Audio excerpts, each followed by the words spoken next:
साधो सबद साधना कीजै, यही शब्द ते प्रगट भये सब, सोई शब्द गह लीजै, साधो शब्द साधना कीजै।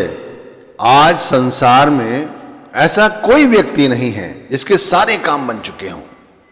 सभी के कोई ना कोई काम अधूरे हैं, जिन्हें वो पूरा करने में लगा हुआ है। जब वो काम बन जाते हैं तब वो खुश होता है, और जिसके जरिए वो काम बने हैं वो उसका धन्यवाद करता है। भाई उसका ऋणी हो जाता है और भाई उस व्यक्ति का एहसान मानता है। जबकि कायदे में हमें मालिक का शुक्र अदा करना चाहिए, मालिक का धन्यवाद करना चाहिए। अब मालिक का धन्यवाद कैसे करना चाहिए? साधो सबद साधना कीजिए।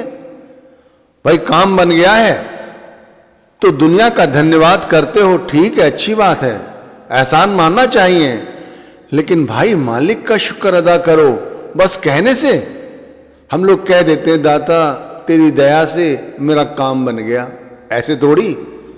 उठो सुबह, दिन निकलने से पहले आसन बिछाओ, आंख बंद करो, श्वास को सामान्य करो, नाम जपो, नाम जपो, गुरु का ध्यान करो, ध्यान करो, नाम जपो, ध्यान करो, नाम जपो। आधा घंटा, 1 घंटा नाम का सुमिरन करो, और जब अच्छी तरह से भाव बन जाए, ध्यान मालिक की निगाहों में टिक जाए, तब उनका शुक्र अदा करो। दाता तेरा शुक्र है, तेरा शुक्र है, तेरा शुक्र है, तूने मेरा काम बना दिया। भाई काम बना मालिक की रजा से। अब मैं इसे कथा के माध्यम से समझाता हूं आपको। एक व्यक्ति मेरे पास आया, वो सेल्स में है। सेल्स में जब तक किसी के टारगेट्स पूरे नहीं होते हैं तो वो डरता है कहीं नौकरी से ना निकाल दिया जाए। 3 महीने का समय दिया जाता है। काफी समय से उसका काम नहीं चल रहा था, नामधारी है। मुझसे कहता है मैं क्या करूं, पूरी मेहनत कर रहा हूं पर पता नहीं लग काम नहीं कर रहा है। मैंने कोई बात नहीं, मालिक पे भरोसा रखो, रोज सुबह उठो, आसन बिछाओ, गुरु का ध्यान करो, और ध्यान करके जब उनका स्वरूप सामने आ जाए तब नाम जपो, और फिर भाव लाओ अंदर, भाव भीन होकर गुरु से प्रार्थना करो मेरा काम बनाओ, मेरा काम बनाओ, मेरा काम बनाओ। देखो तुम्हारा काम बनेगा। भाई कुछ दिनों बाद ही वो मुझसे मिला और कहता है भाई साहब आपकी बताई गई बात मेरे काम आ गई, और देखो मेरे टारगेट्स पूरे हो गए और मेरी नौकरी बची हुई है, और अच्छा खासा अब मेरा ऑफिस में रुतबा भी हो गया है। तो मैंने कहा भाई मालिक का धन्यवाद करना मत छोड़ना, इसमें मैंने कुछ नहीं कहा। हर जगह बताया गया है कि मालिक का धन्यवाद करो, मालिक का नाम जपो। यहां भी जो कह रहे हैं कबीर साहिब, साधो सबद साधना कीजिए। इससे पहले एक और बात बताना चाहता हूं। एक बीवी थी, उसको पेचिश लगी हुई थी, 55-60 साल की थी। कई जगह से उसका इलाज हुआ लेकिन कोई दवाई असर ही नहीं हो रही थी। मुझसे मिली, कहती है क्या करूं। मैंने कहा कुछ ना करो, अच्छी जगह से दवाई ले रही हूं, असर करेगी, पर मालिक का भी धन्यवाद किया करो, मालिक को भी याद किया करो। रोज सुबह उठो, अमृत वेला में आसन बिछाओ, बैठो, गुरु का ध्यान करो, नाम जपो, नाम जपो, और नाम जप का जब खूब भाव बन जाएं, उनके आगे गिड़गिड़ाओ, उनसे माफी मांगो, कोई गलती हो गई हो क्षमा करो, और गुरुदेव मेरा काम बनाओ, मेरा शरीर स्वस्थ कर दो, इस रोग से मुझे मुक्त कर दो। और भाई वो बीवी मुझे करीब 20-22 दिन बाद मिली और वो कहती मैं ठीक हूं। अब मैं देखो आपको भ्रमित नहीं कर रहा हूं, आपने सुना भी होगा बहुत सारी ऐसी वाणियां हैं कि नाम जपने से रोग दूर हो जाते हैं, नाम जपने से रुके हुए काम बन जाते हैं, नाम जपने से हमारे मन की मैल धुल जाती है, हमारी आत्मा पर पड़े हुए गंदे गंदे गिलाफ वो दूर हो जाते हैं। तो भाई नाम जपने से बहुत कुछ होता है। भाई एक बीवी के बारे में और बताऊं, वो भी बड़ी परेशान थी। उसकी लड़की का बार बार रिश्ता होकर टूट जाता था, बार बार रिश्ता होकर टूट जाता था, पता नहीं क्या था। वो परेशान रहती थी। वो मिली, मैंने उससे कहा सिर्फ एक ही काम है, नाम जपो। वो बीवी सुबह नाम जपती, शाम नाम जपती, दिन में याद करती और यही कहती, मालिक मेरा ये काम बना दो, मेरा ये काम बना दो। और देखो उसी बच्ची का विवाह उसी कॉलोनी में और अच्छे घर में हो गया। मालिक का धन्यवाद करो। तो भाई आज हमारे बहुत सारे ऐसे काम हैं जो अधूरे पड़े हैं। तो भाई यदि सोचते हो कि दुनिया की चापलूसी करके अपना काम बना लोगे तो भाई बहुत गलत सोचते हो। हमारा सच्चा काम कैसे बनेगा? मालिक जब चाहेगा तब बनेगा। मैंने खुद अनुभव किया है।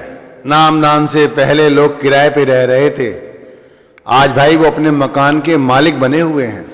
उनके सर पर अपनी छत है, मालिक की कृपा है। घर में सही तरह से अच्छे वस्त्र और अच्छा खान पान भी नहीं था, आज लोग अच्छा खा रहे हैं, पी रहे हैं, अच्छा जीवन व्यतीत कर रहे हैं। आज बच्चों को अच्छी एजुकेशन दे रहे हैं। भाई घर परिवार में उनकी इज्जत है, समाज में भी लोग उन्हें इज्जत देते हैं। तो भाई ये सब कैसे हुआ? गुरु नाम के प्रताप से हुआ। अभी हमें समझ नहीं आती, हमें ऐसा लगता है कि हम कर रहे हैं। भाई हमारी हस्ती क्या है? हमने तो ये भी अनुभव किया है कि भाई जो लोग ज्यादा मैं करते थे ना, उनका वक्त हमने देखा है। सब कुछ होते सोते एक गिलास कोई पानी पीने के लिए नहीं देता उनको, उनके घर में ये उनकी स्थिति है। अब भाई आपको ऐसा लग रहा होगा कि मैं कोई अंधविश्वास फैलाकर आपको भजन सुमिरन के लिए प्रेरित कर रहा हूं, ये गलत है। भाई ये बानी संत कबीर साहिब जी की मैंने ली, जिसमें कहते हैं साधो शब्द साधना कीजय, जही शब्द ते प्रकट भय, सब सोई शब्द गए लीजे। अब यहां कबीर साहिब क्या कहते हैं? इसी शब्द से सभी प्रकट हुए हैं। हम लोग, आप लोग, सभी लोग इसी शब्द से प्रकट हुए हैं। तो हम सभी को नाम की भजन बंदगी करनी चाहिए। तो क्या ये अंधविश्वास फैला रहे हैं? नहीं, वो हमें सच बता रहे हैं। मैं भी आपको सच बता रहा हूं, मैं खुद अपने विषय में आपको बता रहा हूं। बहुत सारे काम ऐसे हैं जो अधूरे हैं और लगता नहीं कि शायद कभी पूरे होंगे, लेकिन मालिक पर विश्वास है और मालिक से मांगते हैं, भाई मालिक जरूर पूरा करेगा। अभी तक उन्हीं ने पूरे किए हैं, आगे भी वही पूरे करेंगे। भाई हमारी लाज उन्हीं ने सवारी है और वही सवारेंगे। जितने अधूरे काम हैं, मैं कहता हूं सारे के सारे उनके सामने रखो आप, लेकिन रखने लायक तो बनो। कुछ लोग भजन सुमिरन करते ही नहीं हैं। कुछ लोग भजन सुमिरन करते समय अपना ध्यान कहीं और रखते हैं, उन्हें लगता है जैसे वहां ध्यान रखने से उनका काम बन जाएगा। कुछ लोगों ने भजन सुमिरन की तरफ से बिल्कुल मुंह ही मोड़ लिया है, कुछ करना ही नहीं चाहते, कुछ आलस्य के चलते नहीं करते, कुछ लोगों का नजरिया ही भजन सुमिरन के प्रति नहीं है। अरे भाई आप समझें, ये कलयुग है। यहां पर होए सोई जो राम रच राखा, जो जस करें सो तस फल चाका, ये नियम बना दिया गया है। गोस्वामी तुलसीदास महाराज जी ने कहा है, जो राम चाहेगा वैसा होगा। और राम क्या चाहता है? राम हमारा कभी अहित नहीं चाहता। राम यानी नाम, नाम यानी गुरु, गुरु यानी शब्द, एक ही बात हुई। देखो सभी प्रकट हुए हैं शब्द से, शब्द ही हमारे लिए सब कुछ है, हमारे लिए गुरु ही सब कुछ है। तो भाई हमें ये करना है, हमारा काम हर बनेगा, हर काम बनेगा, हमारी हर चिंता दूर होगी, हमारी हर मुसीबत दूर होगी। हमें मालिक इतना भर भर के देगा जिसका आप अंदाजा नहीं लगा सकते। आप झोलियां भर लो, अपनी बैंक भर लो, परमारथ की बैंक भर लो, स्वस्थ रहोगे, यहां पर निरोगी काया रहेगी हमारी, कोई दुख नहीं होगा। यहां रोते रोते जरूर जन्म लिया है हमने, लेकिन हंसते हंसते यहां से जाएंगे। भाई इस तरह से हमें भजन बंदगी करनी है, मालिक का धन्यवाद प्रकट करना है। तो भाई अभी से ये प्रण करो कि जो हमारे काम बने हुए हैं उनके लिए भी मालिक का धन्यवाद करना है।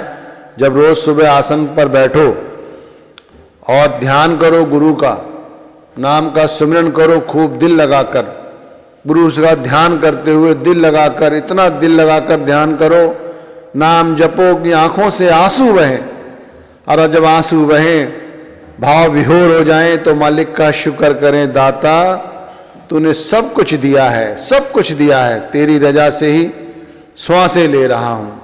अभी तक जो पाप किए हैं उन सभी की माफी मांगता हूं, आगे कोई पाप ना करूं, बस ऐसी सद्बुद्धि देना। जो काम अधूरे हैं उन्हें पूरे करना। मालिक तू चाहेगा तब यहाँ हम सही तरह से रह सकते हैं, और कोई जरिया नहीं है यहाँ संसार में, कोई अपना नहीं है तेरे सिवा। बस उनसे फरियाद करो, पुकार करो, जरूर मालिक सुनेगा, जरूर लाज रखेगा। तो भाई डरने की कोई जरूरत नहीं है। सतगुरु है रंगरेज, सतगुरु है रंगरेज, चुनर